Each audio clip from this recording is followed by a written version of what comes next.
All right. So it's good to see some of you back in person here again. We'll kind of pick up where we left off. You know, I'm going to try something out today, a little bit different. I got some feedback from some other sections that it was easier to read stuff even on that whiteboard with me holding it up than trying to switch to this kind of overhead cam. I don't know if that's the case. I think it might be on Zoom. We're going to try to work with it in class here today. I'll switch to so it's full screen. So even if you can't see in person when I'm writing on the board, it should be up here, bigger. So we'll try that out. And I'll probably ask you Friday kind of what you liked more. And we'll kind of play around with that a little bit.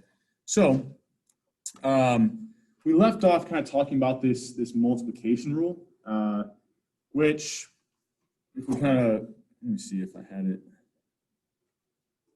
All right, I guess I'll just write it up here again. So what we had was, we're looking for a conditional probability. We said one way we can solve for that is just the intersection of whatever those two events are, and then divide by what we're conditioning on, okay? So with that multiplication rule, we're gonna see that kind of pop up when we check for the independence, but first let's just talk about the idea of independence. So I said I don't think we got there, but I think this is exactly where we ended last class. So when I'm reading these probabilities, just as a reminder, and just to check, everyone can hear me okay on Zoom, right? Get a couple confirmations. A yes, or all right. So the way in which we read this is the unconditional probability of A, right? I mean, it's just the probability of A because we're not conditioning on anything. But another way we could say that is it's the unconditional probability of A. So if the unconditional probability of A is equal to the conditional probability of A, right? We're still looking for the probability of A. It's just now we have this conditional line, which is telling us that given that B has already occurred. So given that B has occurred, now what's the probability of A? And that might change things, right? And you can kind of think about the same kind of thing could exist for the probability of B, the unconditional, and the conditional probability of B. Now, I'll give it a little bit of intuition before we kind of dive into what this looks like. The idea of independent events would be something, and I think I might have mentioned this last class, but the idea that if I'm looking for the probability that somebody has blue eyes, right?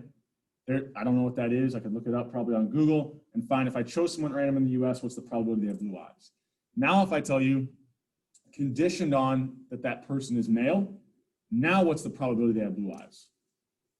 As far as I know, gender isn't related to eye color, and so the underlying probability hasn't changed at all. Those are independent events, right?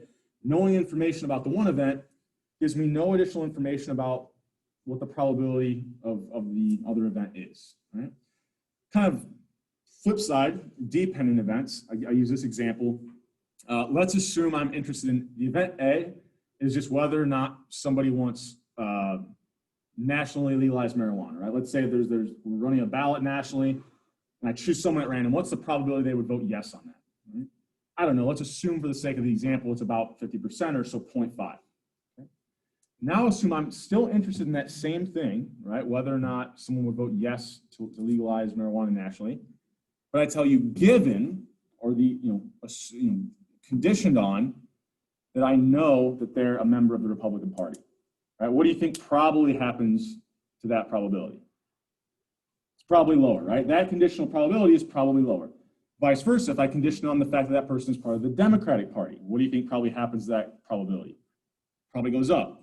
Those would be dependent events, right? Having information on someone's political affiliation probably updates whatever the probability that they would vote yes on the ballot would be in that situation, right? So those would be dependent events. Okay? More often than not, the examples we look at will be dependent, right? Things are somewhat related. But if there's no systematic differences across whatever you're conditioning on and the general population, we could end up with independent events. And the eye color one, I think, is probably a good way to think about that.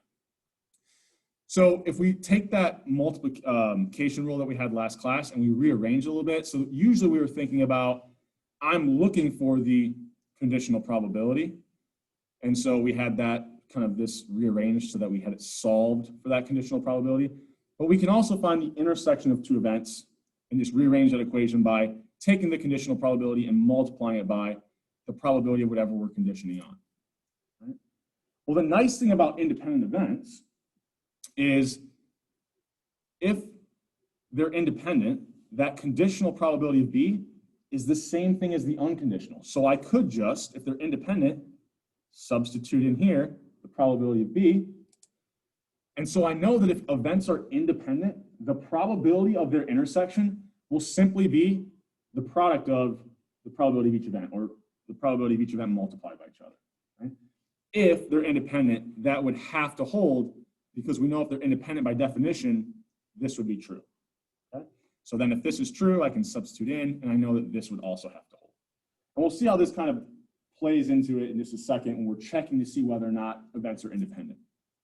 All right?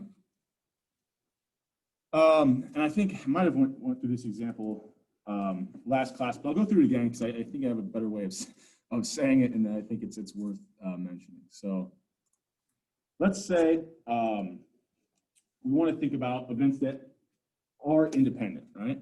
So let's say I have this entire space, right? Let's say I cut it in half. And so like this upper green box here, that's event A. Right? If I accurately cut this in half, the probability of A should be 0.5. Right? Now let's say I'm thinking about event B, but that cuts it in half the other way. Right? So like this whole red box represents event B. Right? Well, the probability of B is also 0.5. Now, if we think about what would the area be where these two overlap? If I drew this to scale and I equally cut it in half both ways, each chord or each one of these squares within here should be an area of 0.25, right? And what does that really represent? Well, this is where event B and event A overlap, right? So you kind of think about like this area right here. This is A intersection B, right? It's where they overlap, and that area is 0.25. So now if I use that multiplication rule, right, what it's telling me is that in order to find the conditional probability, right, I should just be taking the intersection and dividing it by the probability of whatever I'm conditioning on. I'll try to get the glare off there. There we go. Right? And so if I want that conditional probability, well, I have the intersection as 0.25. The probability of B is 0.5. If I divide 0.25 by 0.5, I'm left with this conditional probability is also points at terrible 5. Hold on. Is also 0.5, which was the original unconditional probability of B. And that kind of makes sense if we look at this drawing, because originally I had this huge entire experimental outcome space that equaled 1. And half of it was event B, right? Well, now once I've conditioned on event A, or sorry, I said this backwards. Out of that entire experimental outcome space 1, half of it was event A, right? When I then conditioned on event B occurring, what essentially I did was say, okay, look, I know that I'm in event B, so none of this is here anymore. But notice the space that I'm left with, half of it is still in event A. So the idea there is that there's no difference in the area of event B in terms of how much of it's composed of event A as there is in the entire experimental outcome space how much of it's composed of A. Or the idea that once I've conditioned on this other thing, whether or not, the example I used earlier was gender, you could do political party, it would have to be that within that group, the percent of that group, or the proportion of that group that's in event A is the exact same proportion as the entire, is the proportion that the entire experimental outcome space is made up of A. So that's kind of, the intuition behind it is kind of, is that you can kind of get a visual by dividing kind of the entire experimental outcome space into two rectangles there. But that's, oops, I did not want to do that. There we go. But that's the general idea of what we're doing. And so once we think about, we want to find whether or not events are independent, we can start to check this using a contingency table. Okay? So we know the definition that if these events are independent will be that this conditional probability is equal to the unconditional probability. Okay? If I want to find the probability of A here, what is it? Hopefully we're getting comfortable with these contingency tables. The probability of A is simply, yeah, right? The totals represent the probabilities just of the events. So the probability of A, 0.6. So we know that if the conditional probability of A conditioned on B, is equal to 0.6, we know these events will be independent. Right? Now we could also check it the other way. We'll do both of them. I also know that if the conditional probability of B is equal to what? 0.25, right? That they'll be independent. It's kind of like we talked about before. If I say A and B, it's the same as B and A. If A and B are independent, B and A are also independent. Right? It has to be the case. And so the first thing we'll check is, well, we can't directly grab this conditional probability from this contingency table, right? That's these top four left cells represented intersections, or A and B, A complement and B complement. We don't have any conditional probabilities directly, but we know using that multiplication rule that a conditional probability is simply the intersection of those two events, and then whatever we condition on, right? And what's on the right-hand side is what we condition on. We divide by that probability. This equation, right? The intersection divided by what we're conditioning on will give us that conditional probability. Okay? And this was the idea that before, really what was in the denominator, if we were just looking for like the probability of A, we're really just saying, take the space of A and divide it by the entire experimental outcome space, but the entire experimental outcome space was always 1. Once we've conditioned on something, our denominator is no longer 1, it's whatever the thing is we conditioned on, right? We've limited it down into that space, right? Yeah. When it ends up just being the probability of A in that scenario, if you're dividing by the probability of B, because of that law of the intersection of A and B would be a multiplication of the two, divided by the probability of B. So if they're independent, right? You're kind of getting ahead of, but you're right.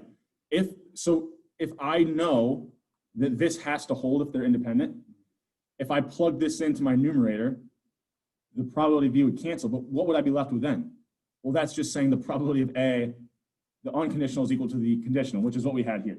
So, but we can't check that because we can't grab that conditional from the table. So that's, we could do that, but it kind of defeats the purpose. Right now we're left with still something we don't know. So instead, I can find that intersection pretty easily from the table, right? The probability of the intersection of A and B is 0.15, and the probability of B is just 0.25, right? So I plug those values in. Oh, if I move myself, right? Move myself out of the way for a second. 0.15 divided by 0.25 is 0.6, which is what the unconditional probability of A was. So we've checked this out, and sure enough, these are independent. Because when we found the conditional probability of A, it was the same as the unconditional probability of A. Right? Any questions on that? Check the chat. Okay. Now we could have checked the. Oh, you got a question. Good. You have to check it both ways. You don't. If A, like I said, if you know that A and B are independent, you know that B and A are independent. But we could check it the other way, right? So here, I'm going to check the other way, right? If the conditional probability of B, right, I'm conditioning on A, but I'm looking for the probability of B still. If that's equal to the probability of just B, the unconditional, then they would also be independent. So we could have checked it this way. We don't have to now because we already know, but we could have started out this way. So the probability of B is 0.25. So now we want to see if this conditional probability of B is equal to 0.25, it would also show us they're independent. So we look at the intersection, 0.15, divide by the probability of what we're conditioning on, which what we're conditioning on is on the right-hand side there. So the probability of A, so 0.15 divided by 0.6, that ends up being 0.25, which was just the unconditional probability of B as well. So both ways would show us that these events are independent. You don't have to do both of them. You only have to check one, right? Once you check one, you know, you have the answer. but it doesn't matter which one you would have started out with, right? I can check to see if the conditional probability of A is equal to the unconditional probability of A, or I could say is the conditional probability of B equal to the unconditional probability of B. Doesn't matter which one of those I choose, they'll both lead me to the same answer. Okay? Any questions on that before we kind of keep moving? We're okay with that? Okay. So with these masks and not being able to, I haven't had exams yet. What's your name? Mark, right? So Mark, you kind of jumped the gun. We can check it this way, but we can use that rule that we had here to also check it. Because we know if they're independent, this has to hold. So if we go down here, right, we know that this has to hold. I've got my contingency table. This is actually probably the easiest way to check for independence because it's very easy to find the probability of A and B. Probability of A is 0.6, probability of B is 0.25. I can very easily find the intersection. I know that's 0.15. So if 0.6 times 0.25 is equal to 0.15, then they're independent, right? Those two things are the same. Sure enough, if I plug those in, if you have a calculator and you want to prove this to yourself, 0.6 times 0.25 is in fact 0.15, which is what the probability of the intersection was. So I think this is probably the easiest way to check for independence, but the actual definition of independence are these guys right here. Is the conditional equal to the unconditional probability? Okay? And I'll go back to that slide if you were writing anything down there. Oh, I'll mention this afterwards. So we good with that? So we really had three different ways we could have checked for independence, right? All of them led us to the same answer. If they were dependent events, the only difference would have been when we made these checks, these would not be equal, right? We would have found like 0.15 here, but when we multiplied the two events, we would have found something other than 0.15. Right? And I don't know if we'll get there today, but for sure Friday in our Excel example, I think the example I have, they should be dependent, and so I can show you how we would check for independence there. Right? An interesting kind of byproduct, I'm not going to necessarily test you on this or expect you to, there will be no problem like on the exam or homework where you would have to use this knowledge to answer the question, but it is very interesting, and it kind of makes sense that if we have two independent events, their complements are independent as well. So what would have to be true for the complements to be independent is that the intersection of the complements would have to just be the product of the complements, right? So all I've done there is put complements and everything. Well, if I check it, sure enough, what's the intersection of the complements? 0.3. What's the probability of A complement? 0.4. Probability of B complement, 0.7. 0.4 times 0.75, sure enough, is 0.3. So if two events are independent, their complements actually end up being independent as well. And here's the intuition behind that. So if we go back to my eye color example, I told you that the probability that someone has blue eyes is the same as the probability that someone has blue eyes, given that they're a male. Right? That was the idea that those are independent events. Right? Let's think about if those are independent, the complements would have to be independent. So there we would be saying the probability that somebody doesn't have blue eyes is the same as the probability someone doesn't have blue eyes and they're female. We're really just saying the same thing, but flip-flopping, right? I mean, instead of like, I don't know, 0.2 being the probability of having blue eyes, the probability of not having blue eyes would be 0.8, right? So we're really just looking at the other side of the coin there. It kind of, intuitively makes sense. If having blue eyes isn't independent from gender, not having blue eyes would be independent from gender as well. All right, so that's kind of the idea there, why if two events are independent, their complements would be independent as well. Okay? All right. So I had a sample question here. This shouldn't be anything too terribly tough. We can use that multiplication rule. I just want to make sure this might be something like, since we've used the multiplication rule a little bit here, we're talking about independence. You can see on like the online quiz today. If I have a conditional probability, how should I be able to rewrite this? I said back here, conditional probabilities are just the intersection of the two events divided by whatever we're conditioning on. Okay? So if I want the conditional probability of R1 given C2, well, that would just be equal to the probability of the intersection of R1 and C2 divided by the probability of, what am I conditioning on? C2. Right?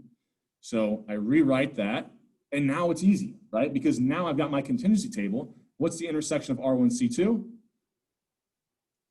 0.2. What's the probability of just C2? Go down to the total, 0.5, right? So using that multiplication rule, it's pretty easy to kind of even just find a conditional probability. And then we took it a step further kind of earlier, checking independence, right? How could I check for independence here between R1 and C2? What's the only other thing I actually need now? I have the conditional probability of R1, so I need to check to see if that's equal to what?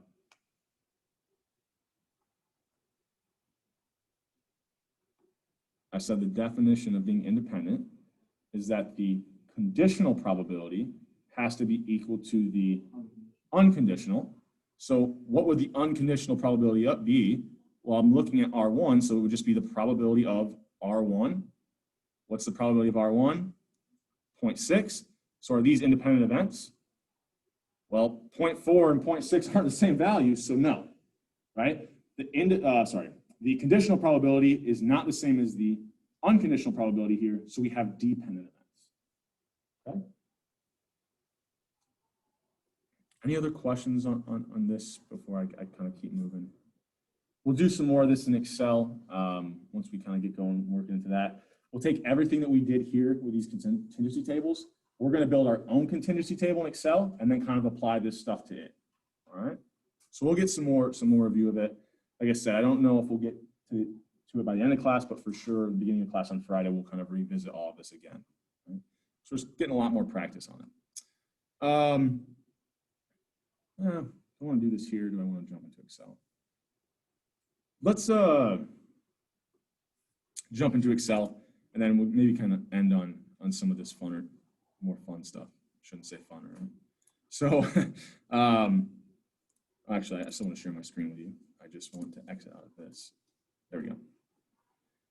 So if you go on Canvas and go to that in-class data folder, you'll have this union membership file, right, in Excel. So it's got a bunch of different industries, right, architecture and design, blah, blah, blah, blah. It's got a bunch of different years for every single industry. And then it has a couple variables that we've recorded, right? So we've got the percent of that industry in that year that was made up of union members. We've got union members' weekly earnings here. So I could kind of expand that just to kind of keep the data all a little bit closer. Well, I'll do this. I've got non-union weekly earnings here. So if you weren't in the union, what were you making? And then I took this difference in earnings, which was just the union earnings minus non-union, right? That's all I did there to create that last variable. I'm gonna actually minimize myself and get myself out of this picture. So this is telling me that in the accommodation industry in 2008, union members made about $111 more than non-union members, right? And if, do you guys remember anything, did Professor Nesson go through unions with you guys? I don't know if he would have talked about that. So it's kind of works similar, you think about the market for labor, right? Who's the actual supplier of labor? That's workers. So they kind of, unionize, they can act as a monopoly, right? And instead of the price of the product being higher, the wage that they can charge employers, it's a weird way to think about it, the wage they can ask, I guess, employers can be higher, right?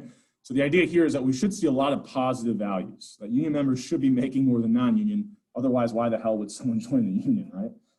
If they're not going to help you kind of increase your earnings. And so I played around with some stuff. So I have the complete and the blank file here, and we can find the averages. That's all I did up here. Just some good practice. I found the average kind of union membership percent, just as like an idea of getting, give myself an idea about where's kind of the top half and where's the lower half. Well, it's about half of these different industries have union membership above 10%, and about half of them have below 10, right? Now, obviously, the mean we can have skewed data, right? So that might not be exactly 50%, but it gives me kind of a good idea of the central tendency of the data.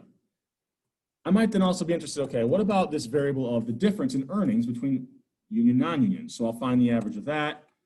Okay, the average, is about 118. And so what I'm going to do is I'm going to choose some cutoffs because I start to think about this idea that, well, look, if I'm in an industry and there's not a lot of union members, right, the percent is low, what could a company do?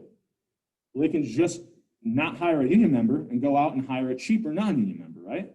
And so maybe as that percent increases, right, we actually could see, think about the reverse. If that percent decreases and is low, perhaps we see the union doesn't have as much power and that difference in earnings, right, is actually lower, right? Union, non-union members, wages will be closer because if I only make up 1% of all the workers, companies just won't hire me and they'll go out and hire the non-union workers, right?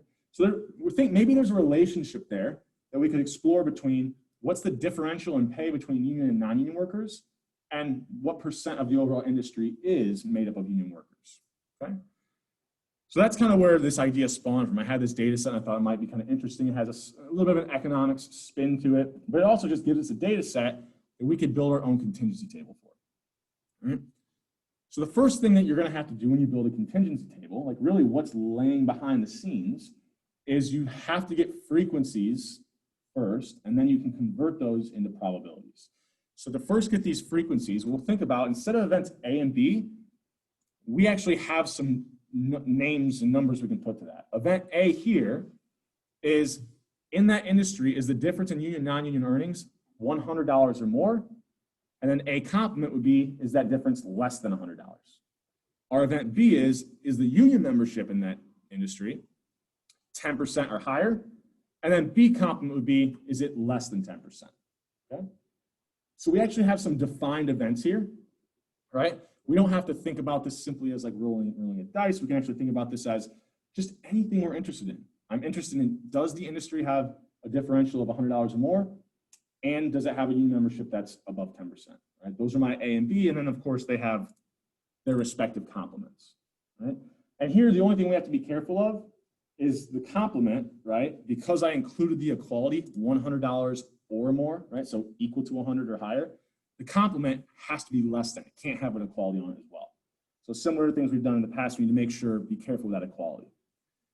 So the first thing we're going to do is, out of this entire data set, we want to count up the number of industry year combinations where we saw an industry in that year have 10% or higher union membership and had a differential of $100 or more between union and non-union workers.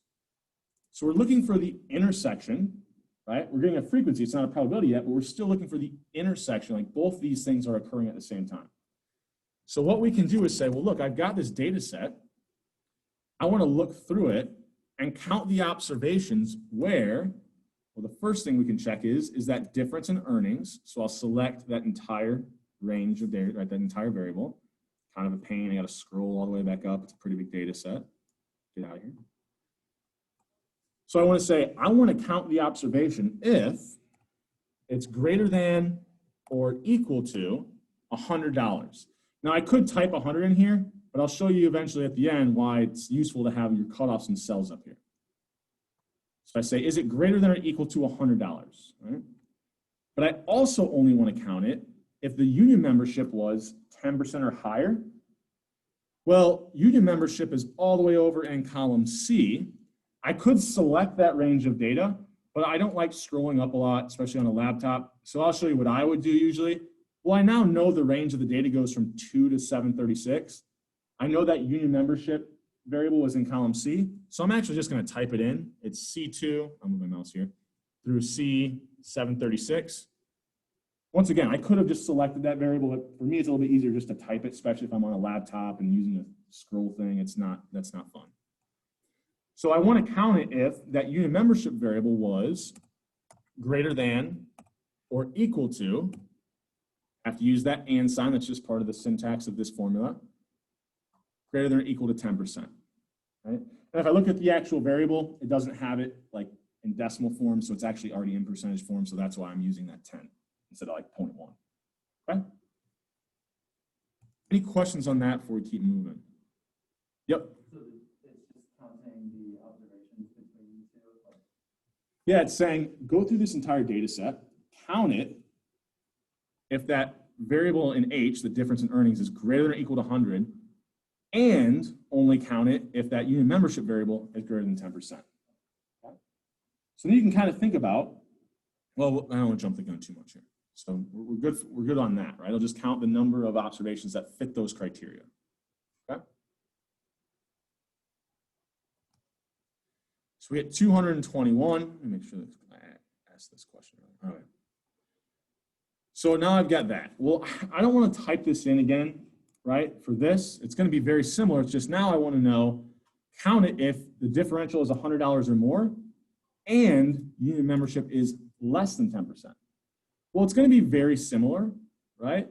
It's just that my signs are going to change. So what I would do, if it were me, is I would freeze all of these cell references. So once again, we can highlight them, hit F4, or on some laptops, FN F4. If you're on a Mac, it's Alt-T, I believe, is what I think I said. I think I'm pretty sure that's right. Should be Alt-T.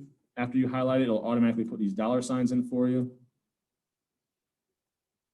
Okay? Once I have those dollar signs, when I copy this around, right, it's going to keep the cutoffs the same. It's going to keep looking through the data. So I'm going to copy this over one and then down. So I should be getting the same value, right? I mean, I froze the cell. Everything should be staying the same. But I now know that here I want to count it if the differential is more than $100, but now I only want to count it if the unit membership is less than 10%. So I look here, and what I'm actually doing is I'm counting it if it's greater than or equal to 10%. So I'm going to change this sign to a less than sign. And now this COUNT-IF formula matches up with my row and column heading. Right? Any questions on that? Does that make sense while we're doing that? No questions on that? Okay. Now we have to go through the next one. This one, we want to count if the differential is less than $100. So, okay, we want to be less than $100 here, so we have to change this sign. But we still want to count it if the unit membership is greater than or equal to 10%. So that one we don't have to change. Okay. So we just had to change that first one because we're now looking at fitting the criteria of being less than 100. Yeah. Can you go to the less than 100 and 10% and above? Yep. So we should have a greater than or equal to sign here and a greater than or equal to sign here, right? Because we know if it's greater than or equal to 100 and greater than or equal to 10%. Now, the last one we have to change down here, we want to know is it less than 10% and less than 100? So we actually can just change both of these to a less than sign. Okay. Now, if I add these up, right, just like when we had the contingency table, how did we get the totals if we had the probabilities?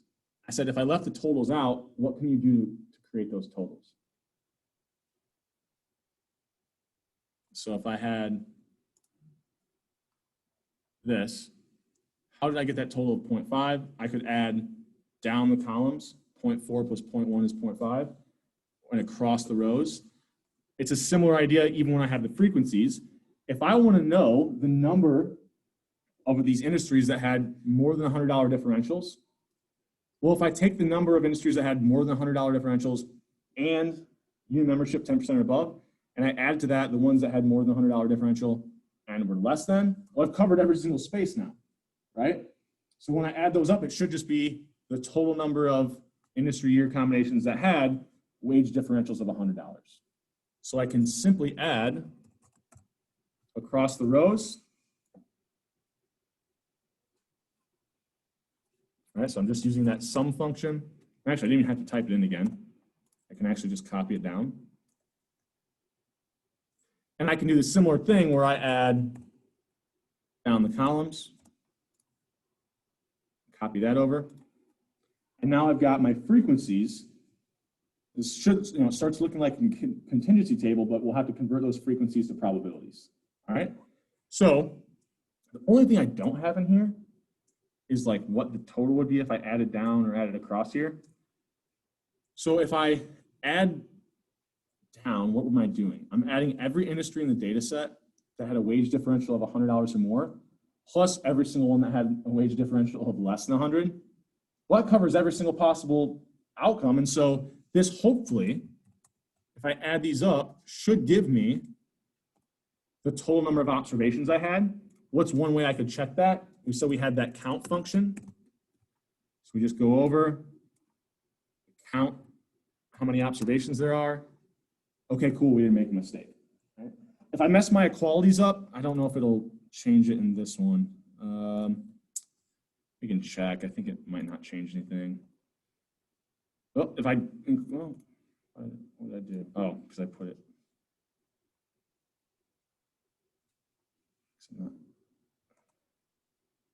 Notice if I had equalities and I messed it up, oh shoot, I'm not getting the total number of observations. I made a mistake somewhere, right?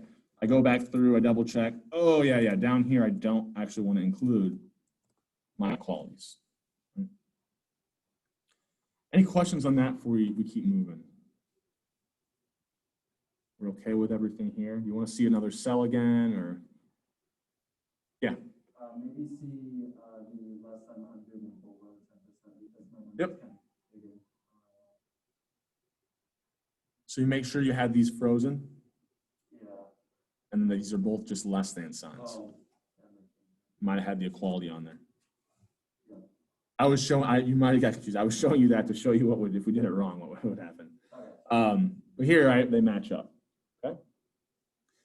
So now, hopefully it starts to, well, I'll see if anyone can kind of see it ahead of this.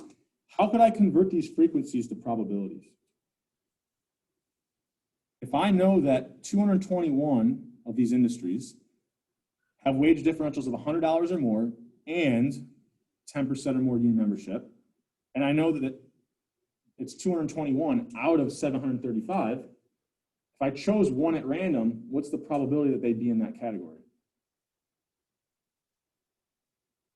Well, if there's 221 of them, and there's 735 observations, the probability that when I choose one at random, it's in that category would just be,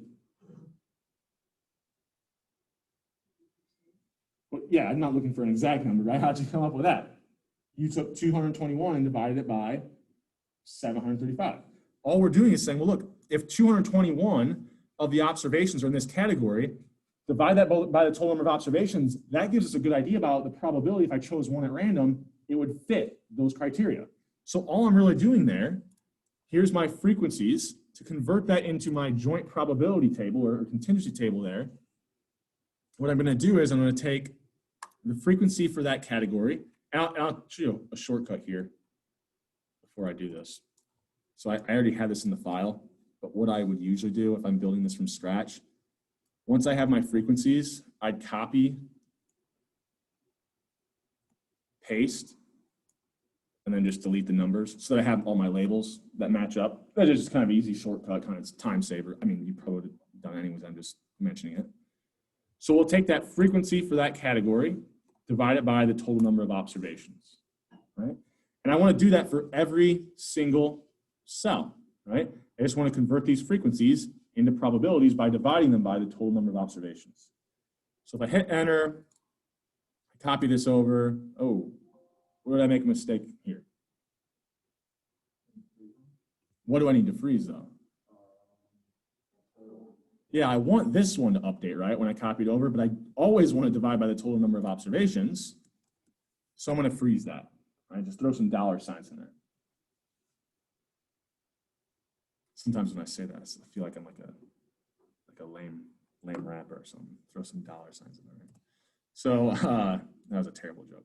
So then I can copy that over, copy that down, and now I'll have I've converted my frequencies into probabilities, right?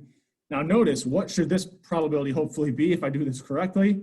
Well, it should be 1, right? When I look at this cell here, that should have been the total number of observations, so hopefully I get a 1 here, right? Excuse me. Any questions on that? Shouldn't be too bad. So once we had those frequencies, it really wasn't a lot more work to get that contingency or that joint probability table, right?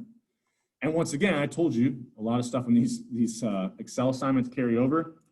We're using the count ifs again, right? In a slightly different way this time, but we're still using that formula. It gives us a lot of, it's pretty useful for us. Now, one thing that's nice is because I use these cutoffs and reference those cells when I was using my count ifs, notice what if I'm like, what if I like am interested in like really high, let's see, if I do 25%, so really high percentage union memberships, I can change that value and notice it updates everything for me automatically. Right? So that's a nice thing about using those cutoffs and using cell references is I can go back, and if I'm ever interested in something changing, I can just kind of input into that cell. All right, so we've got these probabilities. Maybe now I'm interested in some things. So what's the probability that I see an industry that has a union membership of 10% or above? Well, now we're just back to reading contingency tables. Union membership 10% or above, that probability, go down to the total, is right there. So it's equal to this guy, right? What's the probability it's 10% or above and the difference is $100 or more? 10% or above and $100 or more? Well, that's just in this cell right here. Okay. Probability of $100 or more given that it's 10% or above. Well, how do we use the multiplication rule for this? We're looking for a conditional probability. We'll take the intersection of these two things and divide by what I'm conditioning on. So the intersection of being $100 or more and 10% or above, so that would just be 10% or above and $100 or more right here. And then we divide that intersection by what we're conditioning on. What we're conditioning on is that it's 10% or above, and so we go down. There's the probability of it's 10% or above, right? Hit enter. We're just doing stuff that we did with the slides, but we're doing it in Excel using our contingency table that we created. Right? What's the probability that given they have union membership below 10%, that they have $100 or more differential? Well, once again, it's the intersection of those two, so $100 or more and below 10% divided by what are we conditioning on? Being below 10%, so below 10% is over here, hit enter. Right? And this is kind of interesting, because once we get to these conditional probabilities, what this is really saying is, if you land a job in an industry where union membership is higher than 10%, and you're part of the union, you can expect the probability that you get $100 more than your non-union counterpart is about 76%. But if you're in an industry that only has union membership that's below 10%, the probability that you're making $100 more than your non-union counterpart falls to 40%, right? And so you can kind of see the makeup, right? The percent of an industry that is union membership would greatly influence whether or not you're going to get one of these high wage differentials from being part of that union. And, we could go and start playing around with it and say, well, what if it's, let's make the cutoff higher. You can kind of see that the gap grows a little bit. It just kind of goes up quite a bit more. We can play around with this. I don't know. I don't even know if there's a wage differential of more than 200. Yeah, and you can kind of see that now it's about double if I'm in the high, So you can play around the cutoffs, and everything will update automatically for you, okay? Any questions on that? Anything in Excel? So kind of your next Excel/individual project, I'm kind of getting that together. You can expect to see some of this on there, building your own contingency table, choosing certain cutoffs. Yeah. What's the 25 for? Oh, I was just playing around with the cutoffs. Sorry. I'll put them back to what they should be. Yeah. Sorry. I was just saying, because we have these cell references, we could play around with the cutoffs and make it, what if it was a really high, above 50% or something. Although I don't think the fact that the average is 10, I doubt there's many observations that have higher than 50% union membership in this data set. So. Any other questions? Okay with that? Another kind of neat thing you could do is if you wanted to, instead of using the cutoff, you could do equals average and then say, I want to use the average as my cutoff. Now it uses the average as your cutoff too. So that's something that you can kind of play around with. I just want to end the class today with some somewhat interesting stuff. At least I think it's interesting. So we talked about this idea of independence, right? And the idea was that if we have independent events, right, we know that the probability, of the intersection would just be the probability of each event multiplied by itself, right? So we know this is true if they're independent. So we got this Kenny Rogers or this gambler's fallacy. Is the idea that a lot of people fall victim to this, which is that I know that if I flip a coin, the probability it comes up heads is 0.5, right? If I flip a coin and I get, so over the long run, like I flip this coin 1,000,000 times, I know that 50% of the time it'll be heads, 50% of the time it'll be tails, right? If I could flip it an infinite number of times. Because each coin flip is independent from the previous, right? It doesn't matter if I get a heads on the first flip, the probability I get a heads on the second flip is still 0.5, right?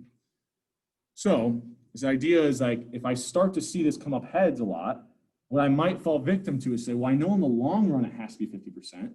So if it came up heads 5 times in a row, it's got to balance out. So it's more likely on the 6th flip, it's a tails.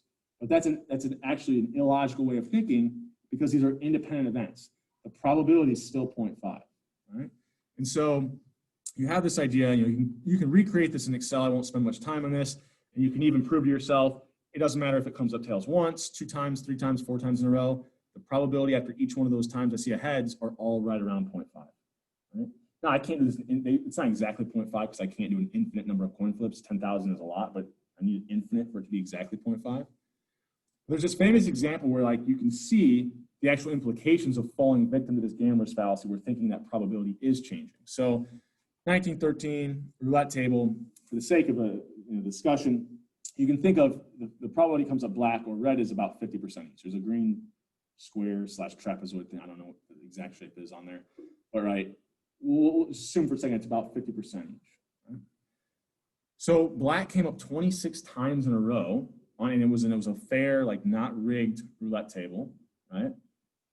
But think about what happens after like 8 or 9 times it came up black. People are like, well, I know over the long run it has to like be 50%, has to be red in this next one. And people started kind of betting on red, right? Because there's no way it can come up black 10 times in a row. But remember, that 10th spin is completely independent from the previous 9. All right, so people continued to bet on red, and it just kept on coming up black. And actually, kind of, the fact that this happened made that casino tons of money, right? But this gambling habits of these people that were reacting incorrectly ended up making the casino tons of money, right? And we see this like in general and in like betting behaviors. When people study this, people look at other behaviors where people fall victim to this, where if events are independent, they still are thinking the probability is changing based off of previous outcomes, even though the underlying probability hasn't changed at all. Professor Ness and I actually have a paper, similar kind of idea with like basketball shooting. You can kind of think if someone makes 5 shots in a row, well, I think there's no way they make the 7th. Or maybe you fall victim the other way and think, oh, they're hot, so they have to make the 7th, right? And so it's kind of gambler's hot hand fallacy go hand in hand. And it really kind of is related to this idea that they're independent, so the probability shouldn't change. In fact, something that's kind of interesting, we'll end on here. If I think about this definition, if I know this has to hold, what I really want to think about is what's the probability that the first spin came up black and the second spin and the third and the fourth? Well, they're independent, so I can just take the probability of each one was about 0.5, 26 times. So I could actually say, what? 0.5 to the 26th. Right, and you can see this e to the -8 means move the decimal point 7 places to the 8 places to the left. So it's like 0.000007 was the probability that actually happened. And that's kind of, I think it's kind of a fun little example, just discussion about events being independent.